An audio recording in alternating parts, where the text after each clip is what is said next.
So hello friends, आज की video में हम चैप्टर 3 स्टार्ट करेंगे केमिस्ट्री का, क्लास 11th का, classification of element and periodicity in properties.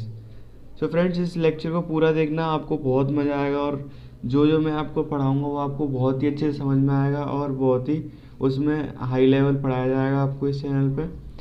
तो आप पूरी वीडियो देखें प्लीज़। और आज के लेक्चर में हम कवर करेंगे history of periodic table and why we need to classify elements, ये भी हम पढ़ेंगे। और हम डोवर्नियर्स ट्राइड भी पढ़ेंगे और उसके बाद लॉ ऑफ ऑक्टेव भी पढ़ेंगे। उसके बाद नेक्स्ट लेक्चर में हम आगे कंटिन्यू करेंगे। सो फ्रेंड्स, हम स्टार्ट करते हैं। सबसे पहला क्वेश्चन आता है, why we need to classify elements. Friends, ये क्वेश्चन आपके बोर्ड एग्ज़ाम में भी आ सकता है, तो ये हमको डिस्कस करना पड़ेगा। तो फ्रेंड्स, इसका इजी सा आंसर क्या है कि मतलब पहले के टाइम में क्या होता था कि बहुत ही लिमिटेड एलिमेंट्स थे, बहुत ही कम एलिमेंट्स थे डिस्कवर्ड थे। तो क्या था, उनको अच्छे से स्टडी करना बहुत इजी था। लेकिन फिर क्या होता गया, एलिमेंट्स डिस्कवर और होते गए और होते गए और उनकी नई नई प्रॉपर्टीज़ आती गई, केमिकल प्रॉपर्टीज़, फिजिकल प्रॉपर्टीज़। तो उनको एक साथ अलग अलग पढ़ना बहुत ही कॉम्प्लिकेटेड हो गया था, तो उनको हमें क्लासीफाई करना पड़ा। तो इसका सीधा सा आंसर हो सकता है, why we need to classify.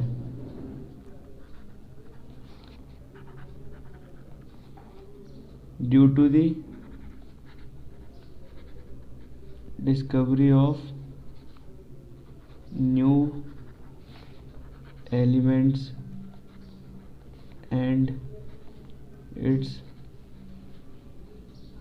complicated properties।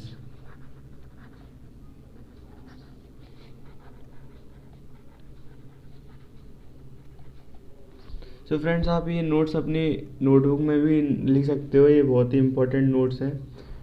सो अब हम आपको बताएंगे हिस्ट्री ऑफ पीरियोडिक टेबल। तो आप ये नोट कर लीजिए, हिस्ट्री ऑफ पीरियोडिक टेबल। सबसे पहले हमारी बुक्स में बताया जाता है कि डोवर्नियर लॉ ऑफ ट्राइड को पढ़ाया जाता है, लेकिन उससे भी पहले सर लेवोइजर ने इनको एलिमेंट्स को क्लासीफाई किया था मेटल्स एंड नॉन मेटल्स में, जो कि हमको पढ़ना ज़रूरी है। तो मैं आपको बता दूं, लेवोइजर ने क्या किया था, पूरी पीरियोडिक टेबल को दो पार्ट्स में डिवाइड कर दिया था, मेटल्स एंड नॉन मेटल्स। तो मेटल एंड नॉन मेटल में डिवाइड कर दिया था। तो उन्होंने यहाँ पे सारी मेटल की प्रॉपर्टीज़ बताई थी, सारी नॉन मेटल की प्रॉपर्टीज़ बताई थी, जो कि आपने ज़रूर पढ़ी ही होंगी। जैसा कि मैं आपको बता देता हूँ, मेटल मैलिएबल होते हैं, डक्टाइल होते हैं, गुड कंडक्टर होते हैं हीट एंड इलेक्ट्रिसिटी के, लस्टरस होते हैं, सोनरस होते हैं। ऐसे ही इसमें नॉन मेटल में ये जनरली सॉफ्ट होते हैं, रिटल होते हैं डायमंड को छोड़ के, बैड कंडक्टर होते हैं एक्सेप्ट ग्रेफाइट, नॉन लस्टरस होते हैं, नॉन सोनरस होते हैं। ठीक है। सो फ्रेंड्स, हुआ क्या फिर बाद में, ये थ्योरी फेल क्यों हो गई? क्या होता था, सारे जो मेटल्स होते हैं उनकी प्रॉपर्टी सेम नहीं होती। जैसे कि आप दो टाइप के मेटल को देख लीजिए, गोल्ड को देख लीजिए और एल्यूमिनियम को देख लीजिए। एल्यूमिनियम को हम अलग जगह यूज़ करते हैं, गोल्ड को हम अलग जगह यूज़ कर सकते हैं, लेकिन उनकी प्रॉपर्टीज़ सेम नहीं है। उनको हमको अलग अलग करके ही पढ़ना पड़ेगा, क्योंकि गोल्ड हाई रिएक्टिव नहीं है, वो बहुत ही हाई रिएक्टिव है। ऐसे ही जो सारे नॉन मेटल होते हैं उनकी प्रॉपर्टीज़ भी डिफरेंट होती हैं, तो उनको भी हम एक साथ नहीं पढ़ सकते। तो फ्रेंड्स, इनका तीसरा वो फ्लॉ क्या आया कि तब मेटलॉइड्स के बारे में नहीं बताया था। तो मेटलॉइड्स के बारे में इनने अपनी क्लासिफिकेशन में कोई बात ही नहीं करी थी। तो मेटलॉइड्स डिस्कवर हो गए तो इनकी थ्योरी फेल हो गई थी। मेटलॉइड्स को आप एग्जांपल बताता हूँ, ऐसे जर्मेनियम, आर्सेनिक, ऐसे 5-6 हैं, उनको आप याद कर लेना। ठीक है। तो ये 3 रीज़नों की वजह से इनकी थ्योरी फेल हो गई थी, जो हम लिख लेते हैं। First, all metal properties are not same. ऐसे ही हम सेकंड पॉइंट लिख लेते हैं, all non metal properties are not same. Third point अपना क्या होगा, मेटलॉइड्स डिस्कवर्ड। ठीक है फ्रेंड्स, ये वीडियो लंबी हो सकती है, लेकिन आपको इस वीडियो में आपको पूरी नॉलेज दी जाएगी और आप इससे आईआईटी लेवल का भी क्रैक कर सकते हैं। सो फ्रेंड्स, सेकंड क्लासिफिकेशन आती है डोवर्नियर्स की, सर डोवर्नियर्स की सेकंड क्लासिफिकेशन, डोवर्नियर लॉ ऑफ, जिसको हम डोवर्नियर लॉ ऑफ ट्राइड भी बोलते हैं, लॉ ऑफ ट्राइड्स। तो फ्रेंड्स, इनने क्या किया था, तीन तीन एलिमेंट्स का ग्रुप बनाया था और उनको इंक्रीजिंग एटॉमिक मास में रखा था। तो जो इनने ये बताया कि अगर जो पहला एलिमेंट है और जो तीसरा एलिमेंट है उसको हम ऐड करेंगे और उनको 2 से डिवाइड करेंगे तो बीच के एलिमेंट्स का एटॉमिक मास आ जाएगा, इनने ये बोला था। तो और उन तीनों की फिजिकल और केमिकल प्रॉपर्टीज सिमिलर होंगी। इनने ये ट्राइड्स बनाए थे इनके, लेकिन इनकी थ्योरी क्यों फेल हो गई, क्योंकि हर एलिमेंट ट्राइड में नहीं आ सकता था, कुछ ही एलिमेंट्स राइड में आ सकते थे, इसलिए इनकी थ्योरी फेल हो गई। तो इनके हमें ट्राइड्स पूछे जाते हैं, वो मैं आपको बता देता हूँ।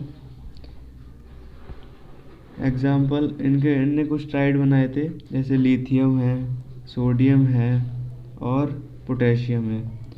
लिथियम का कॉन्फ़िगरेशन वो क्या होता है 2, और सोडियम का क्या होता है 11, पोटेशियम का होता है 19 एटॉमिक नंबर।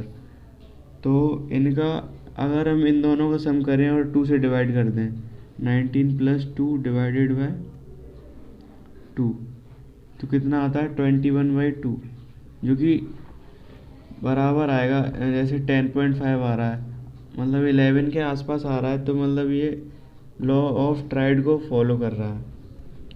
इसीलिए इन तीनों की प्रॉपर्टीज़ सेम होंगी, केमिकल प्रॉपर्टीज़ और फिजिकल प्रॉपर्टीज़। ऐसे ही आपको 3 ट्राइड याद कर लेने हैं। पहला है लिथियम, सोडियम और पोटेशियम का, दूसरा है क्लोरीन, ब्रोमीन और आयोडीन का। ये भी लॉ ऑफ ट्राइड को फॉलो करता है, आप इसको चेक कर सकते हैं। ये दूसरा, और ये तीसरा है calcium,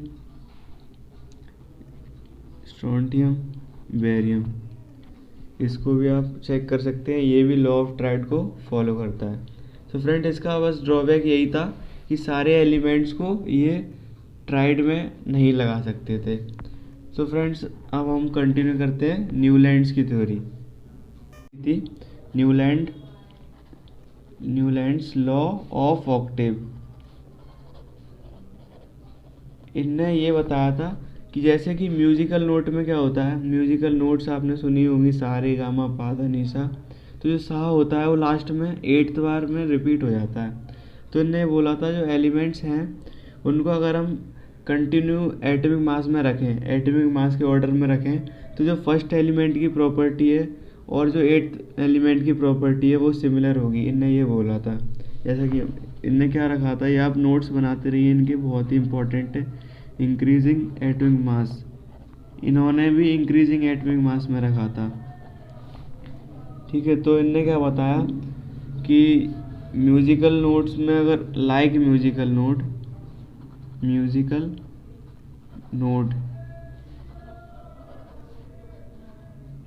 first and 8th node same, जैसे म्यूजिकल नोट में फर्स्ट और 8 सेम होता है, वैसे ही same first and 8th element property भी सेम होगी। लेकिन फिर इनका ड्रॉबैक मैं आपको बता दूं, इनका ड्रॉबैक पहले हम इनके ड्रॉ कर लेते हैं। लिथियम इनने दिया, lithium, beryllium, boron, carbon, nitrogen, oxygen, fluorine, sodium, magnesium, aluminium, silicon, phosphorus, sulphur, chlorine, potassium, calcium. So friends, देख सकते हैं आप, इनने मतलब ये एटॉमिक मास इनका सबका बढ़ रहा है और इनने ऐसे ही अरेंज किए थे। तो इसमें क्या है, लिथियम, और लिथियम फर्स्ट एलिमेंट है, सोडियम 8th है, तो इन दोनों की प्रॉपर्टी सेम है। ऐसे ही ये फर्स्ट अगर इसको ले लें सोडियम को, और ये पोटेशियम 8th है, तो इन दोनों की प्रॉपर्टी सेम है। सो फ्रेंड्स, इसमें लिथियम की और सोडियम की प्रॉपर्टीज सेम होंगी क्योंकि ये फर्स्ट एलिमेंट है, ये 8th एलिमेंट है। ऐसे ही इसकी और इसकी ऐसे हम प्रॉपर्टी सेम कर सकते हैं। लेकिन इसके डीमेरिट्स क्या आते हैं, मैं आपको डीमेरिट्स इसके बताता हूँ कि इसमें उस टाइम जितने भी एलिमेंट डिस्कवर थे सारे इसमें प्लेस नहीं करे जा सकते थे। पहला डीमेरिट ये है। Heavier elements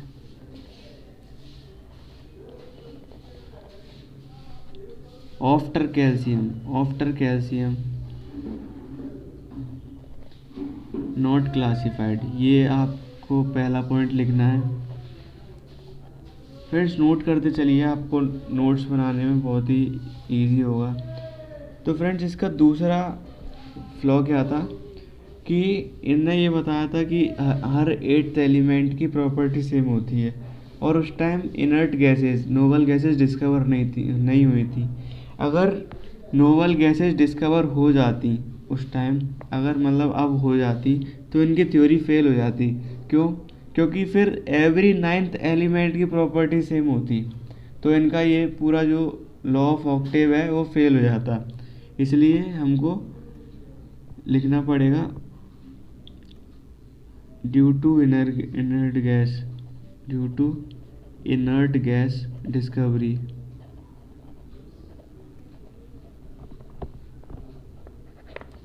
model failed. So friends इनके ये दो बहुत बड़े डीमेरिट हैं जिनकी वजह से इनकी थ्योरी फेल हो गई।